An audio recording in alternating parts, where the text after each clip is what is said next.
मानते. प्रथम सर्वांना माझा नमस्कार. एखादे वाक्य लिहिताना आपण जसं पूर्णविरामाशिवाय वाक्य पूर्ण होत नाही, तसंच कोणताही कार्यक्रम आभार प्रदर्शनाशिवाय पूर्ण होत नाही.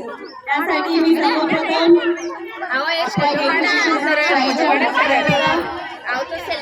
हा कार्यक्रमाचे आयोजन केले त्याचे मी आभार मानते. त्याचप्रमाणे आपल्या शाळेतील सर्व शिक्षक शिक्षकेतर कर्मचारी त्यांनी खूप मेहनत करून हा कार्यक्रम आपला पार पाडलाय.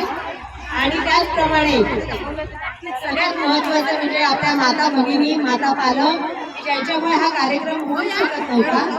या सर्वांनी आपला अमूल्य वेळ आपल्या दररोजच्या वेळ काढून आपल्याला वेळ दिला, याबद्दल त्यांचे सुद्धा मनापासून आभार मानतो. धन्यवाद.